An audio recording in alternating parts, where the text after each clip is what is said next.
EVM machine कहां कहां भेजी जाएंगी, उसका नियंत्रण, उसका मैनेजमेंट, उसका योग, उसका प्रयोग, सारी चीजें चुनाव आयोग। ये हमारा कॉन्स्टिट्यूशनल इंपेरेटिव है कि देश में चुनाव आयोग निष्पक्ष हो, ताकि चुनाव निष्पक्ष हो। अगर चुनाव आयोग निष्पक्ष नहीं होगा तो चुनाव निष्पक्ष नहीं होंगे और लोगों की आस्था इस लोकतंत्र से डगमगा जाएगी। मैडम इसका माध्यम, मैडम मुझे बोलने दीजिए, मुझे डिस्टर्ब ना करें। यह सरकार चुनाव आयोग को पूरी तरीके से अपने नियंत्रण में लेना चाहती है, यानी कि चुनाव आयोग पे पूर्ण कब्जा चाहती है। मैम, चुनाव आयोग के 3 सदस्य होते हैं, एक मुख्य चुनाव आयुक्त यानी कि चीफ इलेक्शन कमिश्नर और 2 अतिरिक्त इलेक्शन कमिश्नर्स। इनकी चयन और नियुक्ति इस बिल के माध्यम से पूरी तरीके से सरकार के हाथों में आ जाएगी और वे जिसको चाहें, चाहे वो पार्टी का शख्स हो, यस मैन हो, पार्टी मैन हो, जिस मर्जी को चाहें वे चुनाव आयुक्त बना सकते हैं। चुनाव आयोग की हमारे देश के चुनावों में बड़ी महत्वपूर्ण भूमिका है। किसका वोट बनेगा, किसका वोट कटेगा, ये चुनाव आयोग तय करता है। किस तारीख पर चुनाव होगा, कितने चरण में चुनाव होगा, ये चुनाव आयोग तय करता है।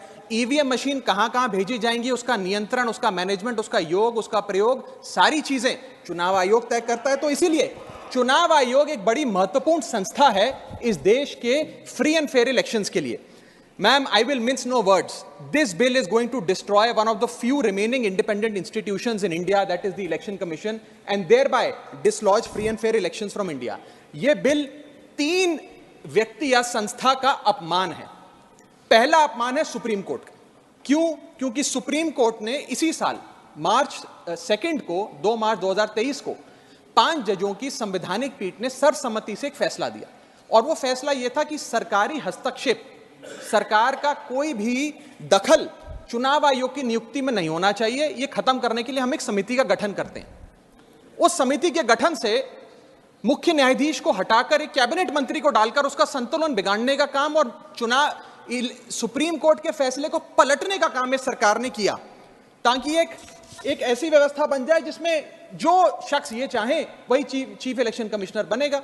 यह इंसल्ट सुप्रीम कोर्ट की इसलिए है क्योंकि इसी साल के दिए गए संवैधानिक पीठ के सर्वसम्मति के 2 फैसलों को इस सरकार ने सदन के भीतर बिल लाकर बदल दिया। पहला था दिल्ली सेवा बिल, जो 8 दिन के भीतर ऑर्डिनेंस लाकर और फिर सदन के भीतर बिल लाकर बदला गया, और एक ये बिल जो 2 मार्च 2023 के सुप्रीम कोर्ट के फैसले को पलटता है और उस फैसले को पूरी तरीके से रिवर्स करने का काम करता है। मैं आपको यह बताना चाहूंगा कि यह सरकार इस बिल के माध्यम से एक प्रकार से सुप्रीम कोर्ट को खुली चुनौती दे रही है कि आपको जो फैसला देना है दीजिए, अगर हमें पसंद नहीं आएगा हम बिल लाकर उस फैसले को पलट देंगे। दूसरा इंसल्ट या अपमान इस बिल के माध्यम से चीफ जस्टिस ऑफ इंडिया का है। सुप्रीम कोर्ट का फैसला कहता है कि चयन समिति के 3 सदस्य होंगे, माननीय प्रधानमंत्री जी, माननीय नेता प्रतिपक्ष यानी कि लीडर ऑफ ऑपोजिशन और 3rd chief justice of India. इन 3 मेंबरी समिति में से इस बिल के माध्यम से सरकार ने चीफ जस्टिस ऑफ इंडिया को हटा दिया और एक कैबिनेट मंत्री को उनकी जगह बिठा दिया।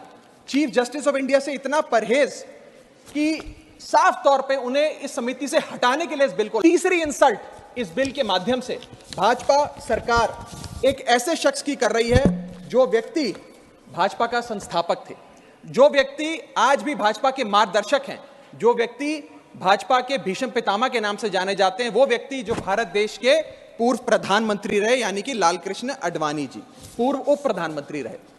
मैम, 2 जून 2012 को, और मैं राज्यसभा के पटल पे इस लेटर को रखूंगा, 2 जून 2012 को माननीय लालकृष्ण आडवाणी जी ने उस समय के प्रधानमंत्री डॉक्टर मनमोहन सिंह को पत्र लिखकर कहा कि चुनाव आयोग की जो भूमिका है चुनावों में बड़ी महत्वपूर्ण है, उसकी नियुक्ति पर एक बहुत बड़ा संदेह, प्रश्न चिन्ह लगा हुआ है और उसकी नियुक्ति सरकार के हाथ में। वो कहते हैं कि समिति 5 सदस्यों की हो जो सीईसी की चयन करे, उनकी नियुक्ति करे, जिसमें प्रधानमंत्री हो, जिसमें लीडर ऑफ ऑपोजिशन लोकसभा हो, जिसमें लीडर ऑफ ऑपोजिशन राज्यसभा हो, जिसमें चीफ जस्टिस ऑफ इंडिया हो और कानून मंत्री हो, यानी कि 2 सदस्य सरकार के, 2 सदस्य ऑपोजिशन के और 1 न्यायपालिका के। यह समिति बड़ी अच्छी है, यानी कि आडवाणी जी भी चीफ इलेक्शन कमिश्नर की स्वतंत्रता के लिए, चुनाव आयोग की स्वतंत्रता के लिए लड़ते रहे, लेकिन इन लोगों ने आडवाणी जी को भी उनके हक की, उनके अधिकार की बात नहीं दी। आज में अगर बायस्ड इलेक्शन कमीशन होगा तो चुनाव भी बायस्ड होगा।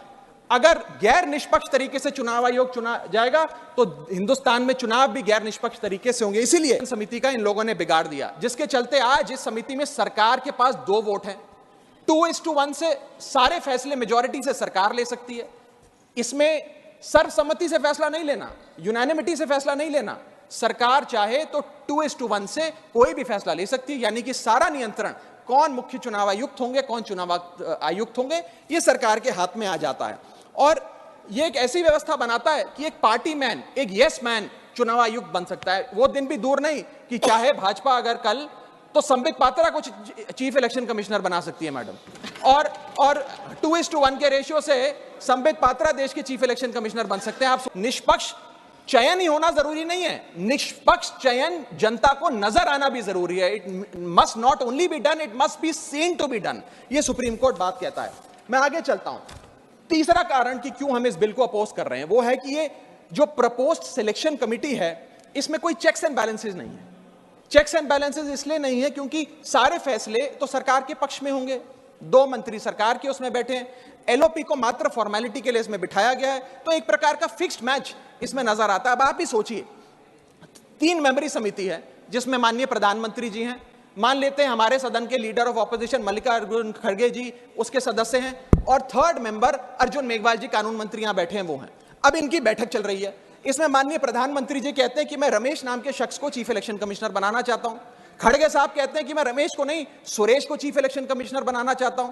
क्या अर्जुन मेघवाल जी जो इसी सरकार के कानून मंत्री हैं वो प्रधानमंत्री जी को ये कह सकते हैं कि नहीं नहीं नहीं प्रधानमंत्री जी रमेश ठीक नहीं है, खड़गे साहब ने जिसको नॉमिनेट किया है सुरेश मैं भी उसी के हक में वोट देता हूं, उसका चयन हो, वो चीफ इलेक्शन कमिश्नर बने? ये तो हो ही नहीं सकता। तो जो सरकार चाहेगी वही होगा। तो एक प्रकार से निष्पक्षता और स्वतंत्रता चीफ इलेक्शन कमिश्नर की खत्म करने का काम ये करती है। कॉन्स्टिट्यूशनल इंपेरेटिव है कि देश में चुनाव आयोग निष्पक्ष हो ताकि चुनाव निष्पक्ष हो। अगर चुनाव आयोग निष्पक्ष नहीं होगा तो चुनाव निष्पक्ष नहीं होंगे और लोगों की आस्था इस लोकतंत्र से डगमगा जाएगी। मैं सरकार को कहना चाहता हूं, अगर सरकार सुप्रीम कोर्ट के इस फैसले को पलटना चाहती है, अगर सरकार चीफ जस्टिस ऑफ इंडिया को इस समिति से हटाने के लिए इतनी बेकरार है, तो मैं आज सुझाव लाया हूं कानून मंत्री जी, 3 सुझाव मेरे, इनमें से अगर आप कोई सुझाव स्वीकार कर लें तो मुझे लगता है सारा हाउस एक आवाज में आपके इस बिल का समर्थन करेगा। पहला सुझाव यह है, ये 3 ऑप्शन लाया हूं आपके लिए। पहला ऑप्शन यह है कि चुनाव आयोग का गठन, कौन चीफ इलेक्शन कमिश्नर होगा और कौन इलेक्शन कमिश्नर्स होंगे, इसका गठन 2 मेंबरी समिति करे जिसमें 2 लोग हों, प्रधानमंत्री और लीडर ऑफ ऑपोजिशन, ये विपक्ष के नेता। ये 2 मेंबर्स सर्वसम्मति से फैसला ले, यूनानिमिटी से, क्योंकि 2 लोगों में मेजॉरिटी तो हो नहीं सकती, तो 2 लोग सर्वसम्मति से फैसला ले, जो भी नाम तय करेंगे हम सब मान जाएंगे। ये ऑप्शन 1। ऑप्शन 2 मैं देना चाहूंगा सरकार को, जो लालकृष्ण आडवाणी जी ने दिया था। लालकृष्ण आडवाणी जी की बात मान लीजिए, मेरी मत मानिए, आपको आम आदमी पार्टी तो पसंद नहीं, पर अपने पेट्रियार्क फाउंडिंग फादर आपके पितामह भीष्म लालकृष्ण आडवाणी जी का फॉर्मूला ले लीजिए।